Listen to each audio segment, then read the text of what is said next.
Late last night and the night before, Tommyknockers knocking at the door. I want to go out, don't know if I can, 'cause I'm so afraid of the Tommyknocker man. This chilling rhyme, immortalized by Stephen King in his novel The Tommyknocker, echoes through time, steeped in the mystery and intrigue of the Tommyknockers legend. These haunting and evocative lines lead us into the depths of the mines across the globe, where miners have whispered myths and tales of these enigmatic beings for centuries. Venturing deeper into the cryptic world of Tommyknockers, we uncover more intriguing facets of these mysterious creatures. Standing no taller than 4 inches as adults, Tommyknockers inhabit mines and caves, engaging in activities that range from knocking on walls and doors to creating various other noises. They are also known to nest in the middles of rocks, making them elusive and rarely seen entities. They have different names in different places. In Wales, they're called coblino. In Ireland, they're known as leprechauns. In Kent, they're referred to as cloaker. In England and Scotland, they go by the name of brownies. They are also known to knock on the walls of mines right before a cave-in, warning miners to evacuate the area quickly. They have been credited with saving many miners' lives, although there's a superstition that the first man to hear the knocking might be jinxed. To stay in their good graces, miners often leave a portion of their lunch or create small clay figures as offerings to these spirits. Many miners still believe in the benevolent intentions of Tommyknockers, viewing them as spirits of former colleagues. Despite their diminutive size, Tommyknockers can become aggressive when provoked. The folklore surrounding these beings traces back to 1896, when 2 miners near Wakefield in Yorkshire, England, reported hearing strange knocking sounds in their mine. This incident, covered by the Yorkshire Evening Post, sparked widespread interest and led to further investigations into the legends of these creatures. In the UK, Tommyknockers are primarily found in Yorkshire, Northumberland, and Durham, favouring bright areas like mills and old mines due to their poor eyesight. They are known to be friendly if treated with care and respect. Across the ocean in the United States, Tommyknocker tales are prevalent in Tennessee, Arkansas, and Missouri.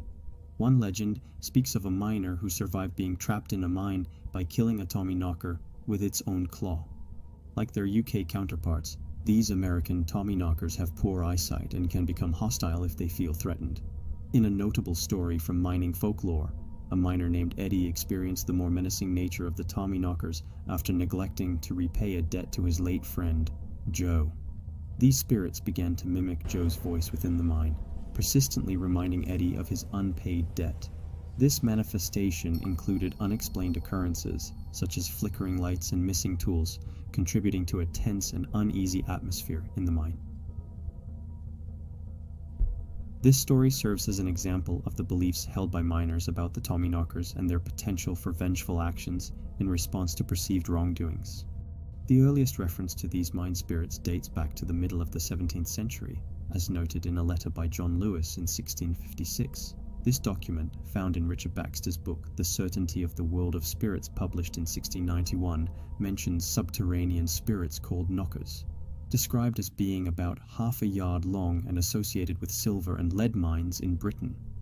These knockers, heard and sometimes seen, were linked to good ore veins, indicating their role as helpers in mining. Knockers were believed to have migrated to the United States with Welsh and Cornish miners, transforming into what is known in American folklore as Tommyknockers. These entities continue to be a part of mining culture, with their presence reported until recently. In Thomas Pennant's 1776 book, A Tour in Scotland and Voyage to the Hebrides, he shares a story from the coal mines of Whitehaven in Cumbria. He talks about a mysterious figure known as the Swart Fairy of the Mine, which miners believed in but rarely saw. Pennant mentions a miner who had never personally seen this fairy, but shared a family story. His grandfather had found small, unusual objects in the mine, like tiny tools and equipment, which they believed were left behind by these hidden mine spirits. This story suggests that while miners didn't often see these spirits, they believed in their presence because of these strange, unexplained items they found in the mines. Another intriguing account comes from Georges Agricola's Renaissance essay in Zoology and Natural History, translated in 2009. In his work, Agricola categorizes these beings into 2 distinct types, each with unique characteristics and behaviors. The first type Agricola describes is aggressive and terrifying. He recounts an instance at the Annaberger mine where a demon-like creature, depicted as horse-like with a tall head, neck, and savage eyes, emitted a fiery breath known as a rose halo that killed more than 12 laborers. Another similar creature in the Schneeberg mine, cloaked in a black hood, is said to have lifted a miner and left his mutilated body in another mine. These descriptions portray a class of subterranean creatures that are hostile to miners and possess a frightening physical appearance and deadly capabilities. On the other hand, Agricola also describes a gentler sort of subterranean being, often referred to as hobgoblins or mountain devils. These creatures resemble older men, dressed in miners' attire, engaging in mining activities, but not effectively contributing to the work. They mimic human behavior, appearing busy with tasks like digging or operating hauling machines, yet their actions are ultimately inconsequential. Agricola notes that these beings are generally harmless to miners, unless provoked by loud laughter or insults. This contrast between the two types of creatures highlights a fascinating aspect of mining spirit folklore, the blend of helpful and harmful traits attributed to these beings. These stories give us a look into how the beliefs in knockers and Tommyknockers have grown, from old Celtic stories to tales in American mining. They've always been a part of miners' lives, mixing legends with the real risks of mining. In 2009, our journey into the enigmatic world of Tommyknockers takes us to the chilling experiences at the Charter Oak Mine, located in the mountains south of Elliston, near Helena, Montana. This historic lode mine, renowned for extracting lead, zinc, copper, and silver, is more than a relic of mining's industrial past. It also emerges as a haunting ground steeped in supernatural lore, bridging the tangible realities of mining with the ethereal mysteries of the unknown. Amidst the quiet, frozen landscape of the mine, where the sun sparkles off the snow and the silence is almost tangible, a story bridges the gap between the physical and the paranormal. Here, mining historian Mary Horstman and her colleague experienced something unexplainable that firmly ties the mine to the legend of the Tommyknockers. During their visit, while exploring near the compressor shed, they heard a series of sounds that seemed to defy logical explanation.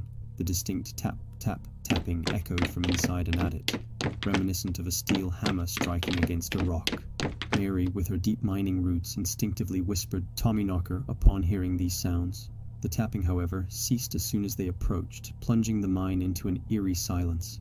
This abrupt stop heightened their sense of wonder and unease, encapsulating the mixture of reverence and fear that these spirits inspire. Such experiences challenge our understanding of the natural world, suggesting there might be more to these mines than just rock and metal. The Tommyknockers of the Charter Oak Mine, whether manifestations of the miners' fears, spiritual remnants of past tragedies, or something else entirely, continue to captivate and mystify. The legacy of the Tommyknockers, as experienced by Mary and her colleague, adds a profound depth to our journey, blurring the lines between history and legend, the physical and the ethereal.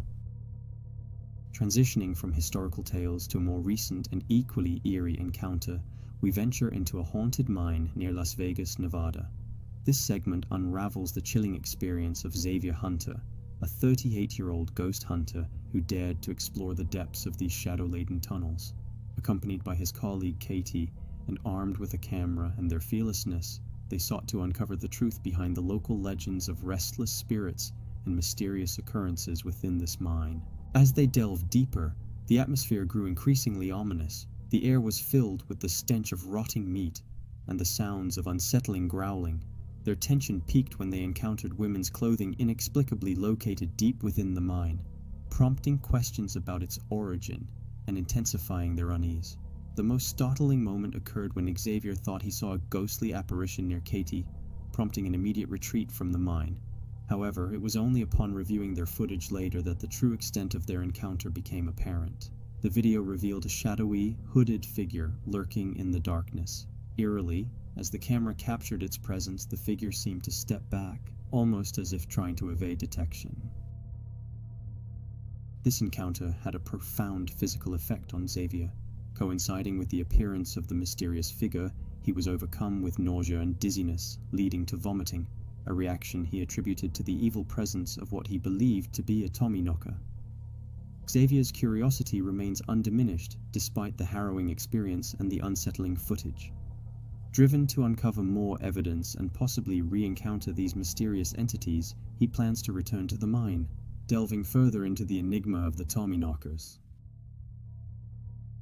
In the video posted by Exploring Abandoned Mines in Unusual Places on December 1st, 2016, the host had a spine-chilling experience while exploring the old Waldeck mine, a 150-year-old gold mine nestled in a forested canyon. As he ventured through the mine's main haulage tunnel, he began to hear what sounded like whispering voices. Initially, he tried rationalizing the sounds, attributing them to the wind echoing through the mine's passageways. However, as he continued his exploration, the whispering did not cease. Instead, it seemed to grow more distinct as he ventured into the mine. Bending. Do you hear that?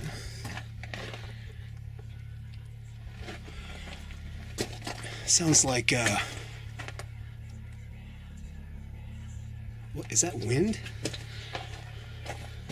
I don't know if you can hear that on the camera.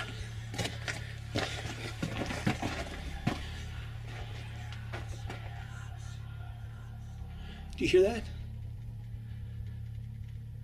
It stopped.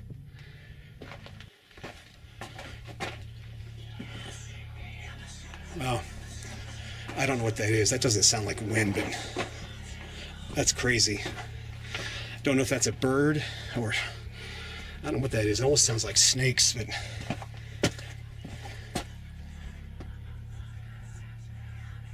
wow.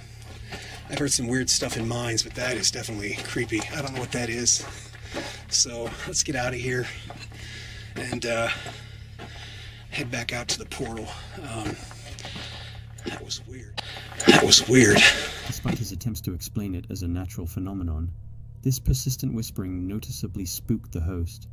The experience became particularly unnerving as the sounds remained consistent regardless of his movements, challenging his initial assumption that it was just the wind. Although not intended as a paranormal investigation, this encounter in the abandoned mine aligns with the tales of Tommyknockers, who are said to inhabit such old mines and make their presence known through unexplained noises and whispers. In another intriguing video posted by Ask Jeff Williams on September 28, 2020, viewers are treated to a different kind of encounter in a mine. Jeff Williams, a certified geologist and seasoned prospector with 40 years of mining experience, was exploring a drift mine in search of gold. During his exploration, mainly while working in a tight crevice, he experienced something unusual and unsettling. As Williams was hammering a metal peg into a hole he had drilled, presumably to check for other cave systems or pockets, the peg started moving on its own.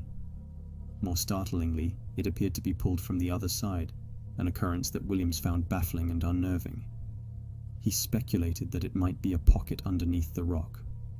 Still, the incident left him visibly shaken, as he mentioned never having seen anything like this in his extensive mining career. Viewers in the comments section offered various natural explanations for this phenomenon. Some suggested tapping into a new cave system might have caused airflow to escape, creating a surge that moved the peg. Others theorized the possibility of hitting an underground stream or another shaft, or that he might have found a vacuum chamber causing the rod to be sucked in due to the difference in air pressure. While these explanations are grounded in natural phenomena, the mysterious movement of the peg in such an unusual manner does bring to mind the legend of the Tommyknockers.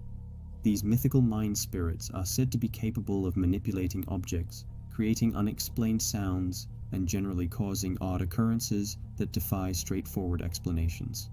Williams's experience, although likely having a natural explanation, intriguingly aligns with the folklore of Tommyknockers, adding another layer to the tales of these enigmatic beings, known to dwell in the depths of mines. In the challenging and dangerous conditions of mines before the advent of workers' rights and trade unions, miners sought comfort in the idea of protective spirits. The creaks and groans of a mine on the verge of collapse might have been interpreted as warnings from benevolent entities, offering a semblance of protection and care in an otherwise daunting environment. Could these spirits genuinely reside within the mines, vigilant for signs of danger? Or perhaps they were simply expressions of miners' hopes and fears, borrowing tools and engaging in their form of mining as part of a rich tapestry of folklore. As we draw our exploration to a close, the mysterious world of the Tommyknockers remains veiled in shadow and mystery. These elusive guardians of the Earth's hidden depths continue to haunt our imagination. If you've been captivated by this foray into the dark corners of mining folklore and the unknown, please like and subscribe for more chilling tales and deep dives into paranormal mysteries and the unexplained.